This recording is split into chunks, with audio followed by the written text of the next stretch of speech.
Welcome to Chaotic Harmony. My name is John. This is Crystal. We talk about the joys and the challenges of teaching music in the elementary school classroom. We share inspiration, we share struggles, we brainstorm solutions. We would love to have you join us. Hi, Jonathan. Hey. And then there were two. There's this picture of the three. Like, there are the four main people of Star Trek in the original series, and then there's just Captain Kirk because he's the only living person. It's really strange. I have that feeling right now. So I'm gonna die next because you're the bald one. Is what you're saying? No, this is Kirk, not Picard. Just kidding. You're the more outgoing one. So I'm gonna die first. So you're the goner. I am Leonard Nimoy. You're Kirk. Okay. There we go. You're. That's so sad. No, we're not doing that. We're not going that direction. No, we decided that we're gonna start this episode with what Mark did wrong this week. Yes. So Mark left the podcast. Yes, and he needs to come back. He needs to come back. He will. We'll have him back as a guest. Yep. Just kidding. We love Mark and we wish him all the best. Jonathan, we were talking about Crystalton. We were talking about what we wanted to talk about. Yeah, we want to talk about. So we just started. It's been 7 weeks. Yes, more or less. Mm-hmm. Wow, it's been 7 weeks. I know, crazy. Has it gone quicker or slow for you? It's gone like lightning speed. Yeah. I cannot believe how fast it's gone. We're almost a whole quarter into the school year. How's it been, first off? Before we talked about, we wanted to talk about a certain meet, but before that, how has it been for you? It's been so many different things all at once. The first day back was so emotional. I was constantly tearing up. I was so happy, and the kids were so happy to be back in music class. It was wild that the first class I had, it was mostly the same kids that were also the last class I had before the shutdown. Oh, wow. And it totally gave me goosebumps. Yeah. Wow. Yeah, and they remembered that too. They brought it up? Yes, they did. They brought it up. Well, now they're in 5th grade. Okay, so older kids. Yep. Gotcha. Mm-hmm. Yeah, older kids, but they would have been 3rd graders when everything shut down.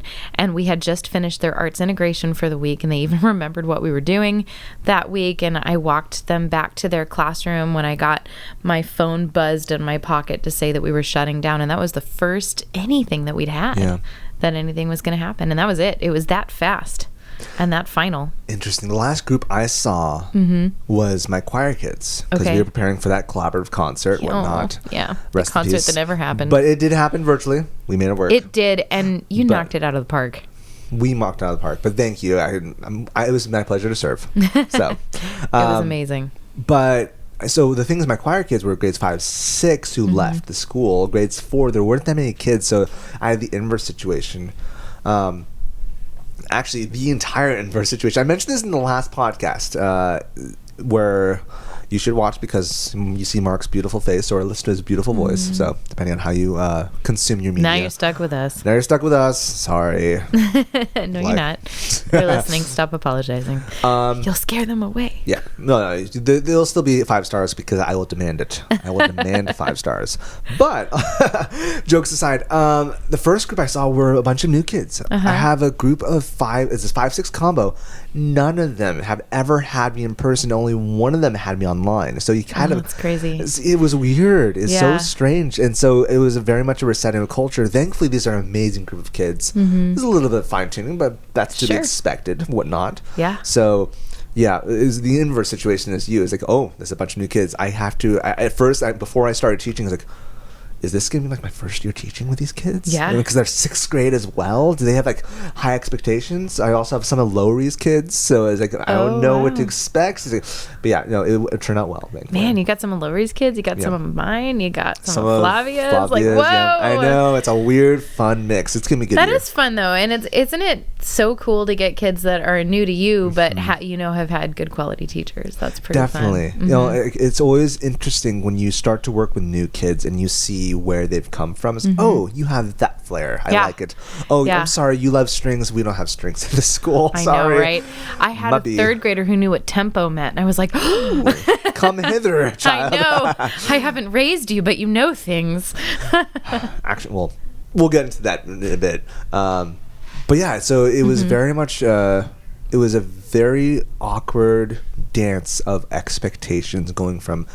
These kids might just hate me. These kids might eat my soul alive too. Oh, these kids love this. Yeah, they're looking forward to music class. Yes. Yeah. And I also mentioned in the last episode, I think that it helped the fact that even though they've never been with me, they see how the other sixth graders who have been with me have interacted with me. There's a sense of trust, which I'm thankful that these kids have that trust with me. So, that's really cool. Yeah, I'm honored that they do trust me. So yeah, it's a big deal. Yeah, definitely. Yeah, it's that. I think that's one of the most special parts of what we get to do, because how many other teachers get to be with a group of kids for 7 years? Other rap teachers, right? I know. That's it. I mean, know, also we watched RSP, them grow. maybe speech, but that's about it. Yeah. And they also, Yeah, it's really special. Yeah, so this year has been many things, and it's been really challenging. And what we were kind of talking about is maybe this should be another classroom management episode, but so that'll be the lens through which I think it'll guide our discussion, because it'll be really helpful. But I think what I really wanted to get to is how have we changed this year as teachers, because I feel like a different person. I think there's a couple things for me. I agree. Yeah. I am a different person. I know there's a lot of frustrations my first year that would have just eaten at me. Yeah. And I would have not just like been frustrated, but also hated myself because I wasn't meeting a certain expectation. Yeah. But there's a sense of grace that I think that this is something we remember we talked about a lot in the podcasts when we were online. We talked about there's an importance that we give ourselves and give the kids and give everyone a sense of grace, because we are all struggling together. And even though we are back in person, even though we're not in what I want to call early pandemic, because we're not done with the pandemic, sadly enough. No, not even close. But it is a different shit. It's a different phase for sure. Yeah. And since even though we're in a different phase of the pandemic, we still need to give ourselves that just as much grace, whatnot, because I don't know about you. There's been a lot of logistical difficulties, things that we wouldn't expect, because the phrase that has often been come across during the pandemic is unprecedented times. Oh my gosh! Yeah, I think if I could get $1, day, right? But as much as it's been worn out, it's true. These are very unprecedented for our generation, at least. And so, because we're still in those uncharted waters, despite the fact that we're going in person, it's still uncharted for us. I know some of our friends have been in person for a while, but it's uncharted for us. And it's important for us to give ourselves that same grace, because as much as there's been logistical difficulties, and as much as there's been, as we mentioned in the last podcast, difficulties since our first graders have not had formalized education since pre-K. Yeah. Like, grace is needed, not just for the kids, but for ourselves, that we're not going to meet our expectations. Right. Oh, for sure. No, my art teacher and I have actually come to call it the COVID coast, because we both are really high achieving people, and we're used to being able to just have this excellent program and expect a certain level from everybody. We still have high expectations, but we've had to adjust them. I mean, big time, right? And we were just having a conversation today about special ed, because we have them for a much longer block than I've ever had them before. We do. How long? Over an hour. It's about an hour and 15 minutes with every mod severe special ed group, and that's a long time. It is a long time, and it's long enough that we just basically have had to learn from their general education teachers and from the aides what their day looks like. You know, they don't spend an hour and 15 minutes on one subject in their classroom. Right. They have stations, they have frequent snack breaks, they go outside, they have potty breaks, you know, and so we just basically have had to take over that schedule for the time that we have them. And I think I was really struggling with that at first, because it's like, well, I'm a music specialist, and so I want to be giving music instruction, but it's like, but I'm also I'm a teacher, and we're teaching our kids how to have life skills, right? And so if we actually believe that what I've said is true in the past, that we are equipping kids with tools to help them be flexible, lifelong learners, that goes to taking over this part of my mod severe special ed kids' school day and helping them,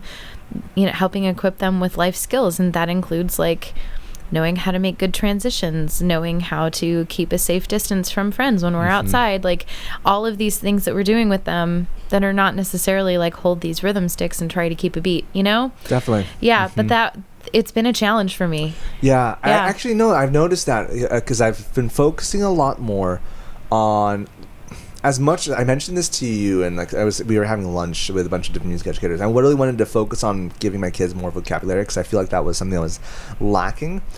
But as the kids came into my classroom, I've noticed that I focused a lot more on non-musical stuff, or quote-unquote non-musical stuff. Everything is it all goes back to it in some way, right? But I've still done things that I would have, at least my past self would have thought, this isn't music related. This isn't my job. Excuse me. Yes. But like, I have a degree. We teach kids. We teach kids, right? And we teach. Do we musicians. teach methods or do we teach students? Yes, very much so. Was it Dan Nelson? That was Dan Nelson. Yep. Just we lose. No, wait. God rest his soul. God rest his soul. Yes. But yeah, so like, I've noticed that we've been going over a lot of routines that are not necessarily quote unquote music related, but it still helps the whole child, whatnot. Yeah. And I'm not sure about you. I've also realized that I've been, mind you, I'm in a different position than you, being the union rep and also the unofficial IT person at my school site. Yeah. But You're busy. I've been busy. I've been busy. But have you also noticed that have you been like going outside of your classroom more? Like, yeah, not as much just, as like, I can. Physically, but also talking with other teachers. Yes. Yeah, we need the collaborative spirit more than ever. We do. Yeah. I mentioned this in the last podcast, but especially after a year of so much contention, a lot of division, a lot of anger, I think it's important. And I still sense, to be quite honest, I still sense that contention, anger, and frustration from the teachers. It's kind of come. We're not out of COVID. We're not. Oh no. And there's a lot of fear. There's a lot of fear. I think that's the primary thing that I'm getting is there's just so much fear. There's so much uncertainty. It's like uncertainty, especially. For yeah. Sure. Well, and the fear is like not just for personal safety and for health. It's for like, what is my job going to look like? Right. Am I actually going to be able to do it? Are people going to say bad things about me? You know, like there's no security. And also, if I need to take a day off, there's a 50% chance that the sub slot won't get filled. And so then what happens to my kids? And then what? How do the parents perceive me also? Because it's a very different lens. I also think we have a massive sub shortage. I know that everybody across the country does, but 50% of sub postings in our district aren't getting filled every day.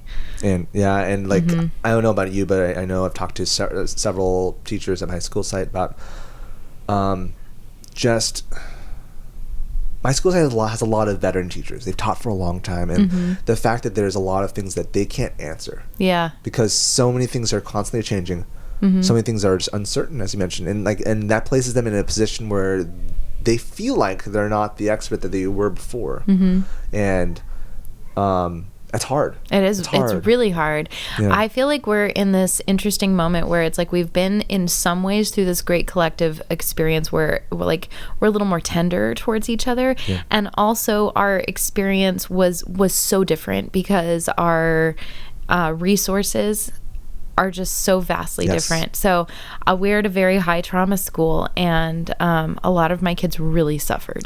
And these families are doing the best that they can. But, when you have no childcare, you don't have a place to send your kid safely, you don't have family support, and you are a shift worker, I don't even know what you're supposed to do, and so we had a lot of 5th and 6th graders logging onto their classes with babies in their laps because they had to watch their younger siblings, and we have a lot of little kids who just their families weren't able to give them the structure and consistency that little kids really need in order to feel safe. And so now that they're suddenly back in that after a year and a half of not having that, it is all hands on deck. Yeah. Like I was telling Mark before we started filming the last episode that I just have a text chain because we have a number of kids that will just run out of the classroom.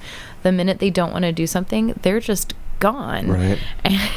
And so we have, thankfully, we have enough people with flexible schedules that they're able to go and get them and gently bring them back. And we do restorative practices, and we're constantly communicating with each other about how these guys are doing. But I think as a new teacher, I would have just completely panicked and taken it personally, taken their behavior personally. And now it's like they're doing the best they can. These kiddos are reacting the only way they know how to trauma. I'm doing the best I can. My only job is to show up and love them And how that manifests itself is going to be different day to day. So I've got to be flexible about it. I think that's the key part. And like the nice part about new teachers is I feel like they have more of a flexibility. Yeah. I have a lot of new teachers. Unless they're like older new teachers because they've observed things more or et cetera, et cetera. Yeah. But like thankfully a lot of the new teachers I have, like they have that I feel like they have. Yeah, no, so because they're not locked into habits yet. Exactly. Is that what you think? That's what I'm trying to say. Yeah, they're the expectations. Sure. And so I think the fact that we're talking right now about just giving ourselves more grace. Like we've said this so many times. I wonder if this is something we should have just done from the onslaught, even before COVID. Should we have always been giving ourselves more grace? I think the answer is yes. Yes. But there was less. And I think young teacher me had so many high expectations for myself that I wasn't actually very flexible. I had pretty rigid ideas of what my classroom should be looking like. Yes. And I was constantly failing at that, and that felt really crummy. But now I'm in a place where I have enough life experience to know that sometimes my lesson's fine. It's them. It is not me. Yes. It is them. I was talking to a general teacher who, she's new. She's one of the she is the youngest teacher at our school site. And she also got all of the new kids. Okay. Because we did not expect to have this much overflow. And so while other teachers got prepared who's going to get who, sure, she got all the new kids. And it's very difficult. It's very difficult. And like when I said, wow, you have a class. And it's just thank you. It's like just no one. She wasn't sure exactly. And And I think from that new lens, like when we're young teachers, it's like, is it just me? Is it the kids? I don't know. Like what am I supposed to expect? I see the only people we can reflect on are our models, are the people that were music teachers who were already veterans. And we say, oh my gosh, they were amazing teachers. How come I suck so much? And it's not you necessarily. No, it's not. Sometimes it's just not. It's just the situation. It's the situation, and there's a lot that you have to learn to work through. And developing your teacher persona is a huge part of those first 5 years of teaching. I wrote something before COVID about how I always think about when the kids are lined up before they walk into my classroom, about how they all look at me with a question in their eyes, and the question is, do you care about me? Yeah. And that answer better be a resounding yes, or you're going to get nowhere. Like, you have to somehow communicate quickly and effectively with all these guys that, yes, I care about you as an individual. So I found ways that work for me to do that. I make sure everybody gets an individual greeting, and it only takes a second. It does. Yeah, but I have on it's the responsive classroom thing about on my classroom door, hug, high five, handshake, silly dance. How has that been affected with COVID? So the first thing that we do is they all line up against the wall and make your hands into a bowl, and we get a generous squirt of Hanitizer. Generous. Yes, generous. My preschoolers named it Hanitizer 12 years ago, and it will always be Hanitizer for me. Love that. And I was telling my art teacher, I feel like I'm dispensing Holy Communion, like the sanitation delivered for you. Bless you, child. Yes, bless you, my child. And then they come and they point to what they need and what they want to say hi, and then I have all of my dots on the floor. I do. Okay. I do if it's initiated. If they do it first, and I mean, it's not like I'm giving them a bear hug, but they'll wrap their little hands around, and I'll just pat their back, like a leave room for Jesus hug. It's not a leave room for Jesus hug, but it is a student-led one. Sure. I find that's really important for them. I agree. I don't know. And you would be shocked, now that I've raised them from kindergarten, how many sixth grade boys still want to hug. Oh, that's cool. It's really sweet. Because I've known them since they were 5. I've always had that apprehension being the male teacher. I understand. And it's frustrating. I'm in a completely different boat than you are. Yeah. We're in the same ocean, but very different boats. Yep. I get that. Yeah. And you have to draw those boundaries. And the official stance from, a lot of people is just like, that's a no. But I don't know. It's one of those things, and I've had a lot of conversations with a lot of teachers about how they navigate that. Yeah. But it's something that I saw on the door of a lot of teachers that I really admire, and my principal okayed it, and it works for us. And I'm curious. That's what we're doing. If you're a male teacher, I'm personally curious. Do you accept hugs, or how do you navigate that? Maybe I'm just being over too much in my head. So feel free to email us or at us at CH Classroom. Like, I think it's different if you are offering them, but if they're like coming up to you and wrapping their little arms around you and you're just giving them a shoulder pat, like, to me that's two different completely different things. Like, I'm not, and I know that Emma from Australia was saying in Australia you are not allowed to do anything. Like, you throw your hands up in the air if a kid and hugs you. It's totally different culture. So that depends on your region, the culture of your school. There's just so many different things at play. So use your own judgment on that one. But use your own judgment, do your research. Yeah, I can't recommend anything on that front. But you mentioned about like the question that they all have. Yeah. For me, I had this one kid this past week. New kid. I like not even new for this year. New this past week. He comes up to me. He's like, "Why do you talk so fast?" Oh my gosh. I'm so sorry. I'm working on it. Slow down. There is a lot to talk about. Sorry. Not enough time. There goes Jonathan barreling through life again. Yep. It's okay. Yeah. It's okay. There is a lot to talk about. There is. Yeah. There is. Yeah. But we want to talk about specifically, speaking of talking about, we wanted to talk about like classroom management. How's that been shifting? Because I know we had perceptions. I had perceptions of what classroom management should look like before COVID. Yep. And some of it's stuck, some of it's not. But like for you, like have things changed? My basics have not. Okay. I still have 4 rules. They have shifted slightly. They are now rule number 1, be a first-time listener. Rule number 2, stay in your bubble. Rule number 3, keep your words, actions, and expressions kind. And rule number 4, elevate our ensemble. Really proud of that one. And I still have my ting shawl that I wear on my shoulders. 1 ding is be quiet and look at me. 2 dings is rest and ready, hands in your lap, smile at me. You have to show at least 4 teeth. I can tell even through the mask because I have x-ray vision. Yeah. And we practice. I spent so much time on Canva messing around with my dot matrix for like where I'm going to put my sit spots in my classroom, because we have to have a seating chart now for every class, which is hilarious in an ORF classroom. Yeah, but whatever. Especially with the desk that's in my classroom. Bolted to your floor. Yeah, so I came up with a really lovely configuration, I think. And so we do our greeting, they find their dot, and then we have different audio cues for make circle formation or scatter formation. Okay. Yeah, I think you used to do songs. We drill it. Are you transitioning from songs to cues? I don't do songs. Don't you like sing? Like, didn't you sing a song? No, I do singing bowls to make a circle. Okay. Because it's a circle. Gotcha. And you have to be silent so you can hear the bowl. It's a nice big one. It's got a really lovely low tone. Yeah, I have a dinky one. I need to get a new one. You do. I'll take you to my favorite store.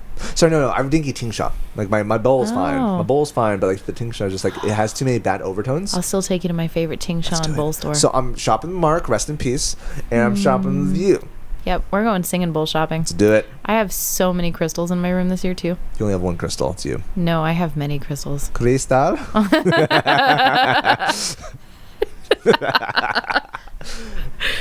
Oh my gosh. So the story behind that one. Do we have to tell that story? We don't need to know. Do now. We were in level 2 and we were ordering lunch, and there was a bunch of us standing in a taco shop right down the street from my school. Right. Wait, which is, by the way, the best tacos. It is. Tacos El Gordo. Tacos El Gordo. I sent it out to Darlene Machaca to go there, and I've talked about it in that other podcast they are with Calling in the Music Room. Authentic tacos. Do it. So good. We'll take you. Just come visit us. We'll take you. It's amazing. I've heard there's one in Vegas. They're not as cool because they're not in San Diego. I know, obviously. They're not cool. You can't see Mexico from that one. So you literally can from mine. So anyway, I'm standing there waiting for my stuff, and the person over the loudspeaker's like, Crystal, and I'm not listening or registering. We're still in like ORF mode. No, I was just in Crystal Land is where I was. Like, it's really nice there, and I spend a lot of time there. Yeah, it's special. And so finally, Sandra's just laughing at me. She gets right in my face. That's for She's you. like, Crystal. It's for you.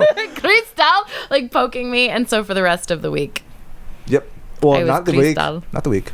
We're still doing it now. Forever. Yes. It's true. I will. So there are many forevermore crystals be. in your room. Now you know. I do answer to that now. Okay. It registers. Unless I'm in Crystal Land. Then It's nice there. You can't come though. it's fine. It's fine. John Seligman Land is the exact opposite. Oh. It's very much like all attention is everywhere. Oh. Yeah. Dude, this is you talking about Enneagram 3 at the last podcast. Enneagram Yeah. 6 is hard. It's like I know.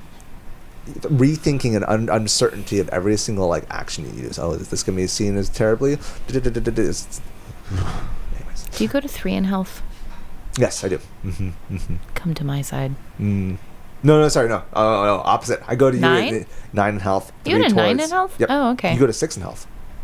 So I do, welcome it's to true. this our secondary podcast called Chaotic Enneagram. Enneagram. For the ORF teacher, if this makes no sense to you, I'm really Actually, sorry. if you feel like probably you just want- skipped all of it. Back to classroom If music management. educators want this, So my let us whole know. point in talking about Let us procedures know. at the beginning was to say that we're now in week 7 of Yes. school, and I am still going over procedures Yes. every single freaking music class. And I had a conversation with my principal about it because I was like, I just feel like, I mean, the first 6 weeks of school are the most important, right? Like that's a responsive classroom thing, right? Like we know that this is established. Yep. But oh my gosh, I just don't remember hitting it this hard ever. For every grade or Every grade. I mean, younger grades, sure, but I mean, every grade. They just need the reminder, some more than others. And she was just saying, you know, I feel like some of our friends just had so little structure for so long. It's just going to take longer. This is what they need right now. They need to remember how to be in a group and get along. Yeah. And they haven't been in school, and everything has changed for all of us so many times, and for some of them so much more than we could even imagine. This is what this year looks like. Yeah. That's fascinating. I feel like I have it's different for me. First off, let's go to like the procedures for me. I've reduced mine to 2 rules, Okay. which then have sub points. One of them is No, that's Don't number be. that's number 3. But no, number 1 and 2. Number 1 is, oh man, it's been a day. Be kind, okay. and that also encompasses listen to the speaker. It also encompasses be kind to the instruments. It all encompasses, and we talked about these sub points. But the second part of this incident is be courageous. Oh, I like that. Be Yeah. kind and be courageous. Be kind, be courageous.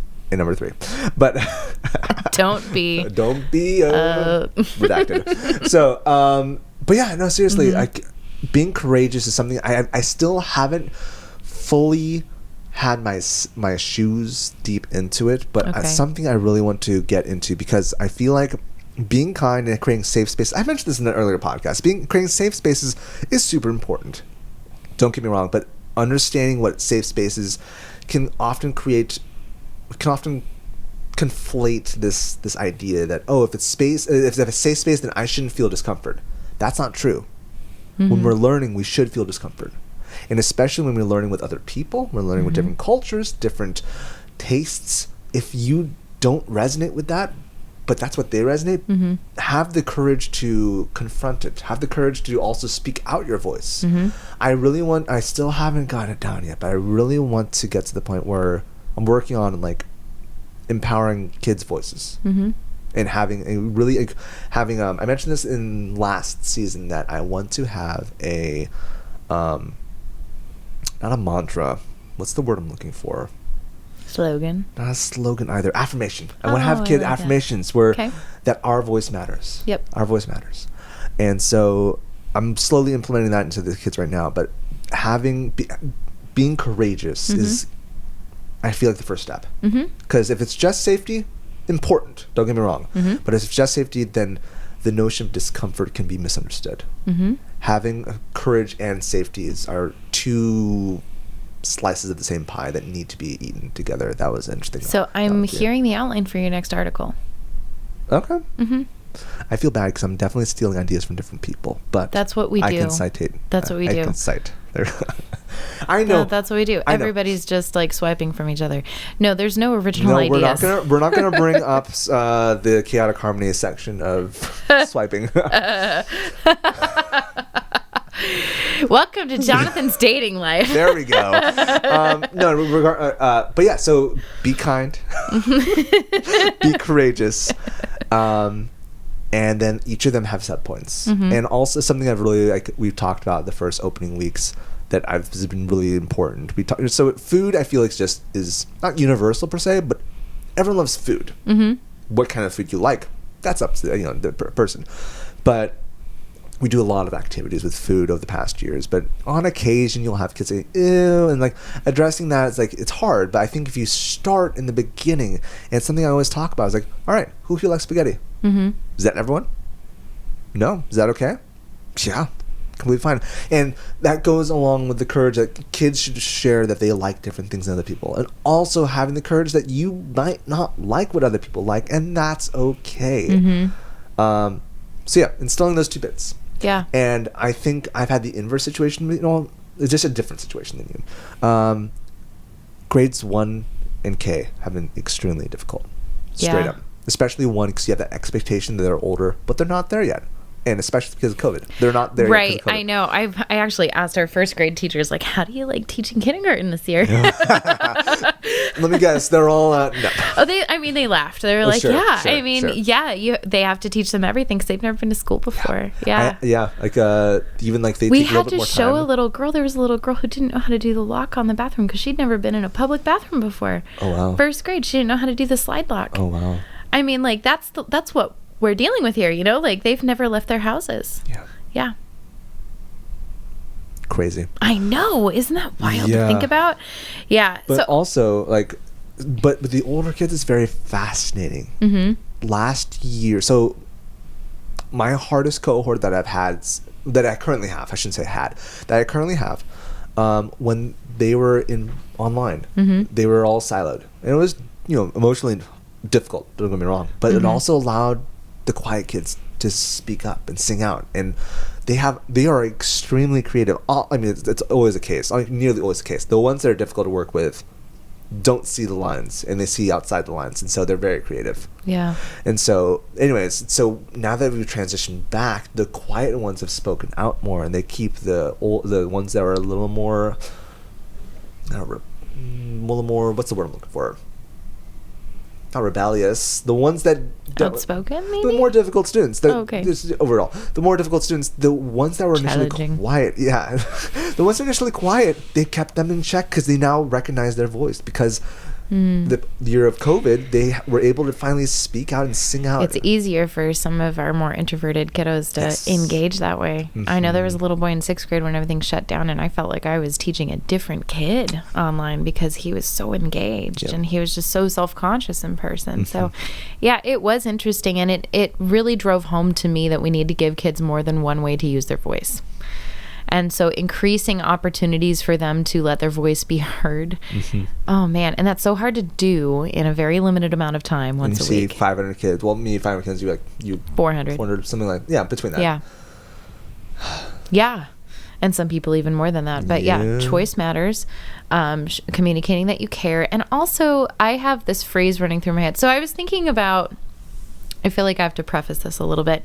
I was thinking about classroom management, and I was thinking about not only am I, I think before I used to think about managing the children's behavior, but really it's about preparing myself for them to be there and being in the right frame of mind to be a strong, compassionate leader. Also managing routines, managing the materials that are in the classroom, and then once you have those steady frameworks built, then you can talk about behavior. But the most important thing for me this year has been I need to have adequate time in my room alone before the school day begins. And I spray a nice smelling room spray. And I set an intention for the day about I want this room to be safe for every child that enters in here. And I just think about the type of teacher that I want to be. And I read an article when I was in undergrad that talked about unconditional positive regard, and that has become such a big part of my teaching philosophy. Do you remember what the article was? I don't. No, but if you Google the phrase, it pops right up. Okay, cool. Yeah, I'll send it to you later. Unconditional positive regard. It's like... Put also in the notes. I'm sure that... Yeah, if you want to read it, it's worth reading. It's really good. And it's just... and it goes back to the 50s. It's so it's not a new concept, but... And it kind of goes along with the whole warm demander thing that I was talking about earlier. Which you should listen to that episode also. Right. And I've had other educators, really people that I respect greatly, tell me in the past that respect given to students must be earned. Like, they have to respect me first. And that never felt right to me. To me, I model what respect looks like, and I'm going to give it to you because you're worthy of respect as a human. Yeah.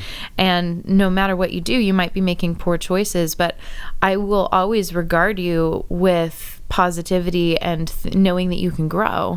And that's the kind of educator that I want to be. So if I start there and I am grounded and rooted enough to begin in that place and trust that I'm part of the process of them becoming that, then that takes all the other stuff that they do and just kind of muffles it a little bit more, because it's like they're not going to be this way forever. And I can be a part of chipping away at, like, showing them that there's a safe grown-up who believes that they are capable of growing.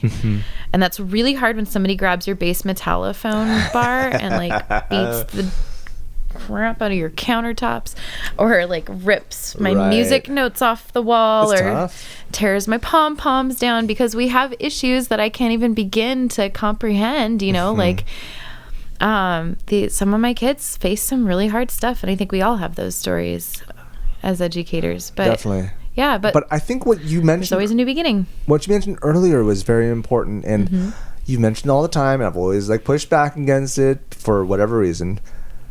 But giving the space for yourself before you start. And I've realized, or I shouldn't say realized, I have experienced this past year, because right now I only teach choir for 2 days instead of 4 days. So we don't have advanced choir, and I used to teach upper grade choir on Tuesdays for two days, so that if some kids in sports couldn't miss it, they can come to the second rehearsal and we can just go over a lot more material.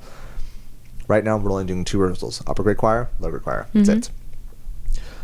And the space that has provided me has allowed me to be more at peace with myself. I also think I'm just in my seventh year teaching. I'm just more at peace with myself, and that makes all the difference when you are managing a classroom. Because even if the children are acting are not following the rules you've set, if you are not in the right mindset to react the right way, it's just gonna all fall apart. And then you lose, and worst part, you lose the trust.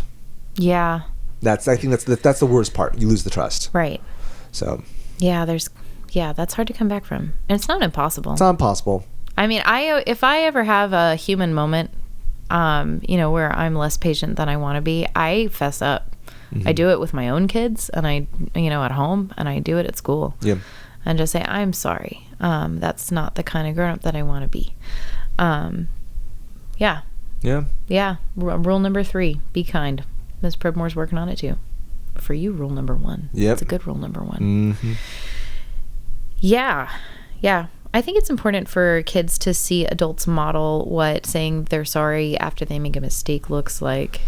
Yeah, I think adults modeling emotion is so important. Like, in adults modeling fault, and adults modeling so many things. I remember someone I used to talk to before I started being a teacher. They were in education as well, and they said, like, if you don't know an answer, just fake it. Like, no. Well, the problem is that, like, I remember growing up, seeing all the adults, and they, supposedly had their stuff together, but when I became a teenager, when I became into once I transitioned past adolescence towards college and such, and I started realizing, wait, why don't I have my stuff figured out?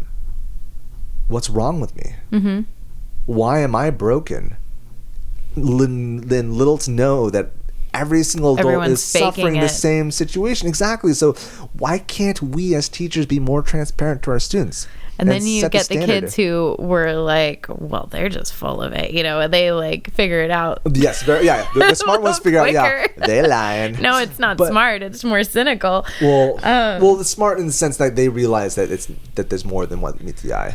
Transformers. Kids want to know that they can trust you, and when you tell them the truth and they know that they can rely on you to give them honest answers, then you really do earn a lot of other things. Like we had a bit of an emergency situation on campus last week, and I went over to a group of kids who were really concerned, and I was able to just stand with them and say, hey, we're going to go over here and off to the side so that we can give some space, and I want you guys to know everything's okay. I promise you everything's okay. And I was able to look at them and say, I never lie to you. I always tell you that I will tell you the truth, and I'm telling you right now that everything's okay. And they trusted me that was true. But if we hadn't spent the previous 5 years building that relationship, I can think of at least 3 of those kids who would have been peeking around the corner. And yeah. So it does pay dividends, but it's the long game.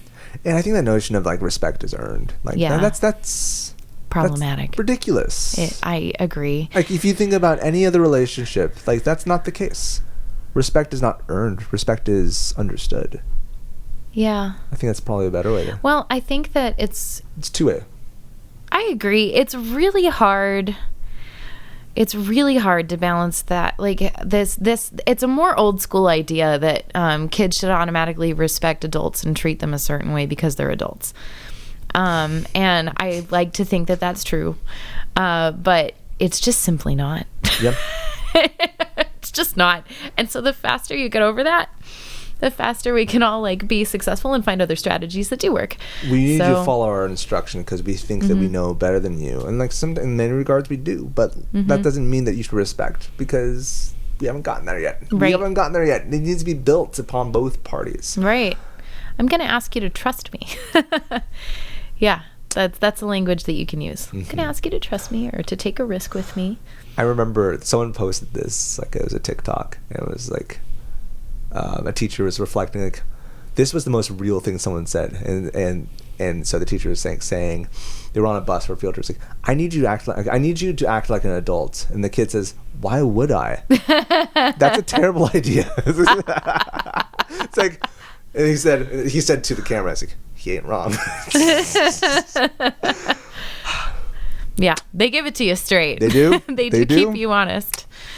Now, that said, I do have a number of strategies this year that I am employing more than I ever have before. Like, I have a number of jobs that I need. If somebody needs a break from music class, it's like, you know what? My Band-Aid box is empty. Can you please go to the nurse and get another box of Band-Aids? Can you take this pointless ream of paper to the office because the office needs paper? The red toolbox. You know about that? No.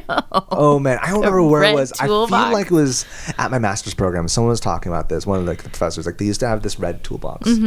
And they always now this is not exactly what you're doing, but like it's more so like they tell the student, like, hey, can you go to Miss Chavez's class, like, ask for the red toolbox, and all the teachers understood what the red toolbox means. Okay. And they send their kid on a wild goose chase. Oh, okay. To different teachers to get the red toolbox. Got it. I know that's not what you're doing. No, not at all. Because that's more of the deceiving, like losing the respect. Yeah. But it just reminded me of such. But yeah. Yes. But you know what?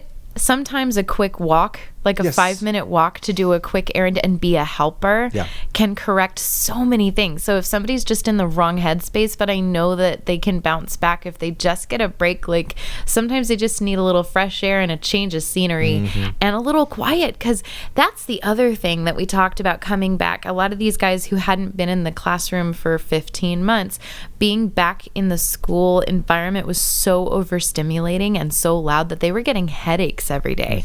And we talked about that and talked about decibel levels and protecting your hearing. And when you have all of that sensory input, it can feel really overwhelming.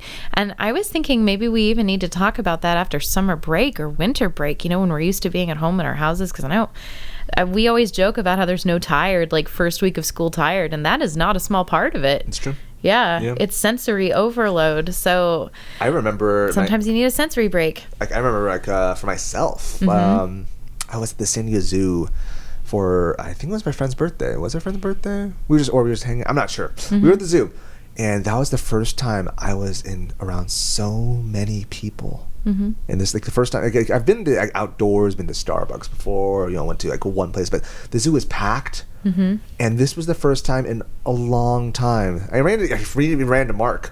He was there on a happenstance. And so I think about, I suffer, for lack of a better term, from sensory overload, if I am in constant need of a break after a long time, why don't we expect our students to also have the same situation? Totally.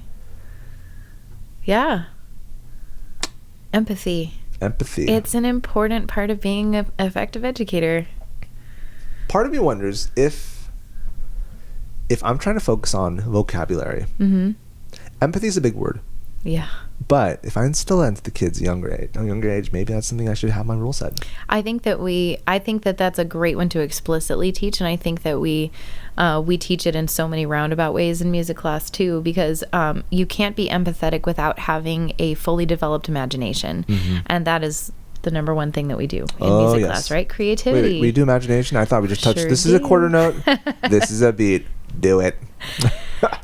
And I think all the time about how imagination is really important for equipping them with skills to be successful, because we have no idea. We've talked about this before, like what kind of careers they're going to have when they're grown-ups. But being a successful person is being able to envision something that doesn't exist yet.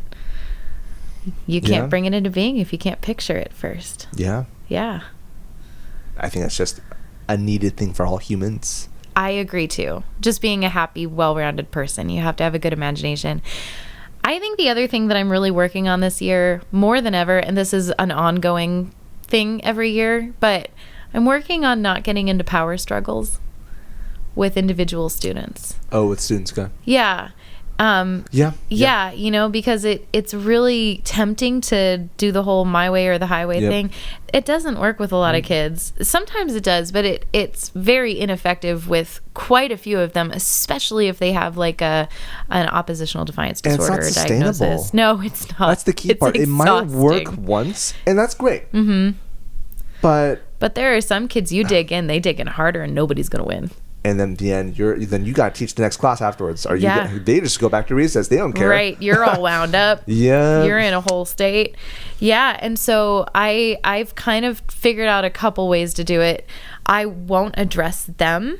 I'll address the class as a whole, and I'll just say again, like, oh, I said everyone stand up with no talking. Oh, it's time to sit down. We didn't all do it. All right, let's try that again. Oh, sit back down, and we'll do it 10 times. And sometimes they need a walk and an errand and a chance to be helpful and feel successful. Sometimes with some of them, I always have like a marker with a little ladybug stamp on the tip of it in my pocket. And so if they're younger, kindergarten through second grade, and be like, oh, I'm so proud of, Kitsia for standing up and sitting down so quietly. I'm going to give her a ladybug. And then everybody wants a ladybug and we stop running around the room. So, but you just have to have like a series of things. Thank you for being a stamp. I remember when my dance teacher gave stickers, and then I had them next, and they were starting placing stickers all of my classmates. I love Mary Jo, but Brian really hates stickers, so I don't do stickers. Also, like, it's just a whole thing that you have to like peel them off and stick them to the kids. Like, it's so much easier to pull my stamper marker out of my pocket and go boop, it's done. Yeah. Yeah, and it's washable. Exactly. Actually, I have a funny sticker story from this week. So on my coffee, you know how you get like the little sticker to keep the steam in on the tip? Yes. Yeah. Okay. So it was in the shape of a mustache. It was a teeny tiny mustache. And I put it on some of my frog rasps in the window. Okay. And it just kind of drifted around the room. So for a day, it was on my Russian nesting dolls, and like anything with a face has worn the mustache at this point because it's been around for a while. Well, like it was on a frog rasp this week, and I gave it to a little boy in first grade, I think. Okay. And I didn't notice it was gone, but like 20 kids came up to me at recess, like a pack of children with the mustache triumphantly held above their heads, like, so-and-so was trying to steal your mustache, Miss Pridmore, but we're here to give it back. And to me, that was such a win for so many reasons, because it was like, we have created a culture where it is unacceptable to take something that belongs to all of us and brings all of us joy. Yeah. And I had a conversation with that little boy. I know it was really tempting for you to want to take this. I'm really glad that I got to have it back because it makes all of our friends really happy. High five. Hope you have a great rest of your day. It We don't have to make it a big deal. He already felt bad enough. 20 kids going after the poor guy for wearing a silly little mustache on the playground. I mean, mustache. I mean, all first graders wear mustache. I'm just saying. I know. First grader came up. He's like, "Can I sniff you?" No, you can't. That's weird. Go by. Boundaries. First grade. Remember, just like they had pre-K before that. You know, it was like, yeah, first grade. Can I sniff you? Can I sniff you? It's like, no. Nope. Nope. That's a hard no. That's really special, Jonathan. Oh, yes. I can't wait to work with that kid later on. Oh, yeah. On that note. Can we, on that note, we forgot to do it last time. But speaking of sniffing, we really appreciate those who have sniffed their way over to Calicarmi the past. This is not going good places. So the thing is, this is all. This path. Nope, I'm sticking with it. So thank you all for listening on. Thank you for joining us on season 3. It's been an amazing journey to have different people come to this very table and share their thoughts, share their stories and such. In this very room. In this very room, yes. And the thing is, what keeps these lights on is it's kind of cringe, kind of sniffs a little weird, but if you can make sure to go on to iTunes or any podcast listening app that you choose, make sure you give us a good review, 5 stars, the only option you have, but also say why.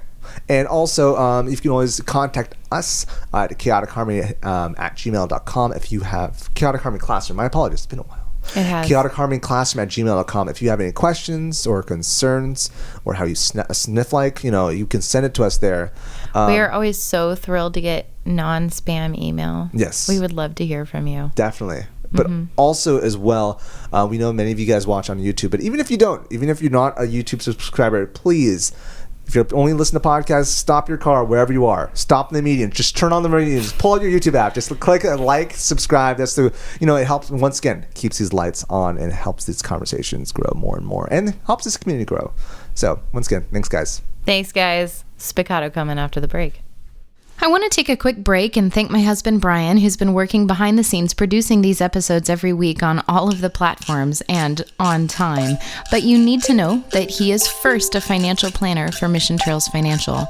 Mission Trails Financial is a partner that seeks to guide clients in the journey to financial success. They believe that people need a financial advisor that aims to provide strategies for success. Mission Trails Financial helps people navigate investments, tax planning, and insurance. Imagine working with an advisor who isn't tied to specific brands. Mission Trails Financial has a fiduciary responsibility to act in the best interests of their clients by providing independent, objective advice. Their mission is to help clients accomplish their financial goals. As Joe Vitale once said, a goal should scare you a little and excite you a lot. Do yourself a favor and set up a time to chat with Mission Trails Financial. Visit www.missiontrailsfinancial.com or call 619-419-0238 to schedule a call. You'll be glad you did. We believe that leaning on professionals is how we get ahead. Check out the program notes for more information.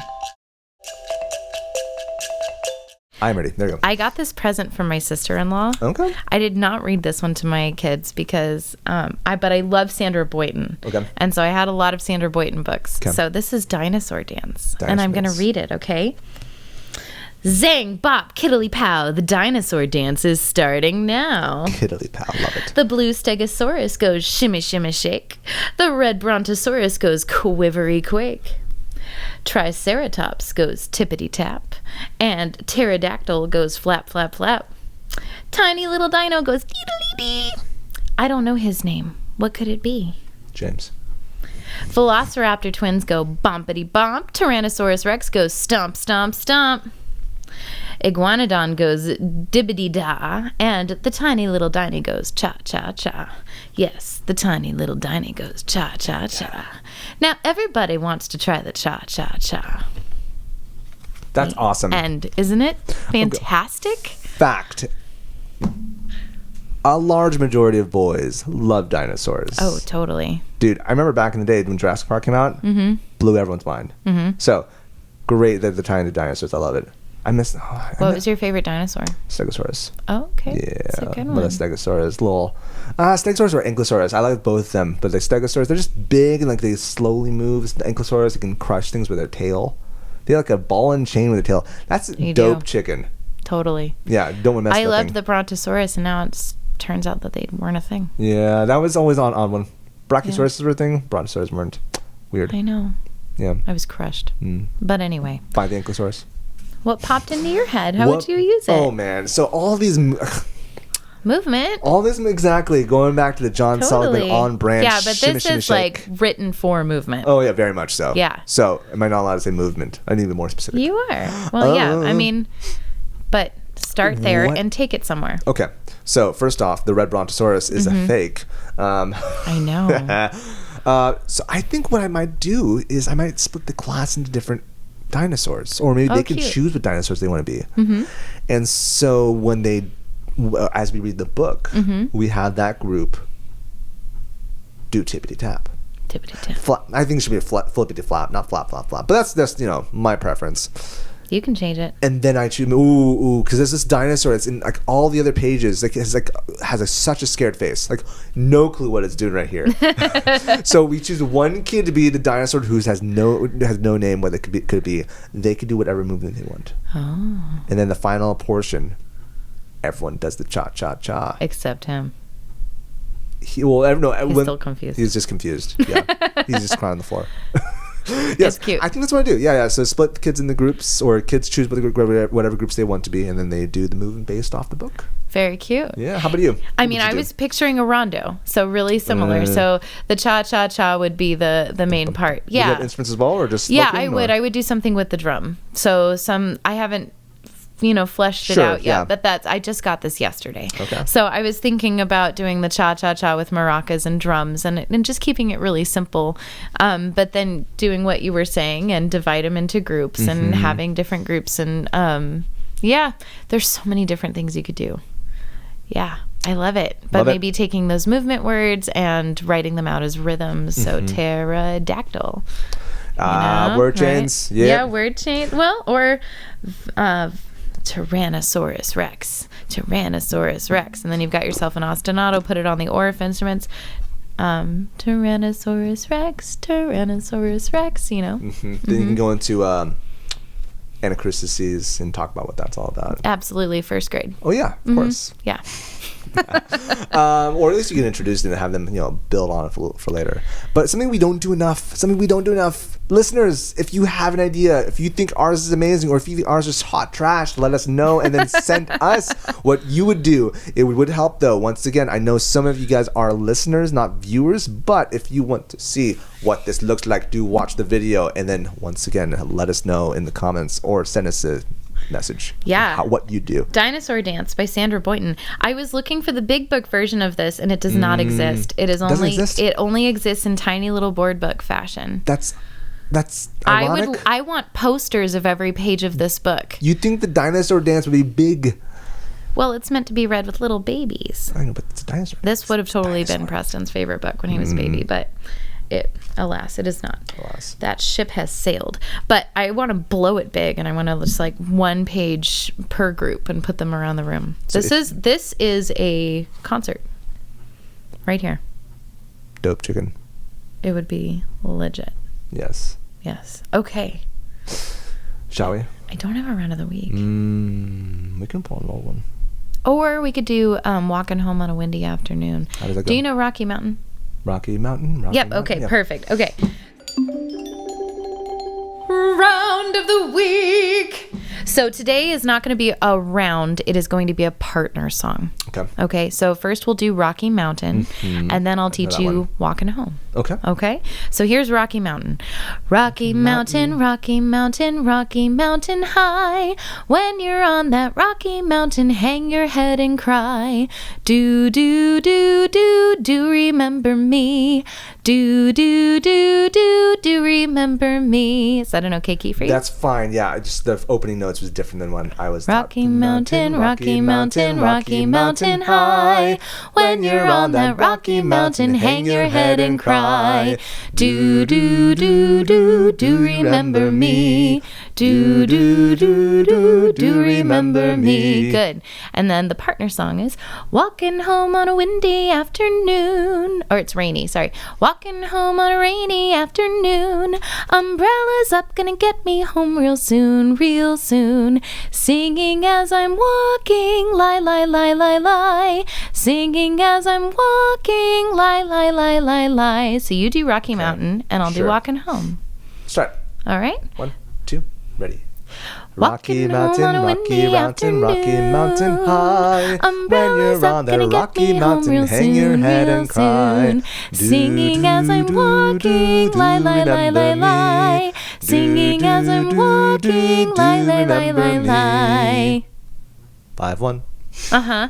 Nice, I like that. Cool. It's really cute. Yeah. Yeah, and there's more verses to both of them. It does get windy later, which is why I'm getting confused. Okay, Yes. gotcha. Windy. Does it get sunny? Walking home on a sun. It could be. Stormy. It could be stormy. It could be whatever you Electric. want. See, this is where the kids get to take it. What kind of weather are you walking through? Gotcha. How would you be dressed? How would you be walking? Would you be running? Would you have an umbrella, or are you unprepared? Right? I'm just in my underwear. That's awkward. Yeah. Then we go pull out the Polar Bear with No Underwear book. Poor polar bear. There we go. He forgot his underwear. It was very strange being without our friends, but it was great being back together. It is good being with you. Dude, seriously. Crystal, where can they find you? You can find me on the Twitters at Finny Vappa. Where can we find you, John? You can find me, John.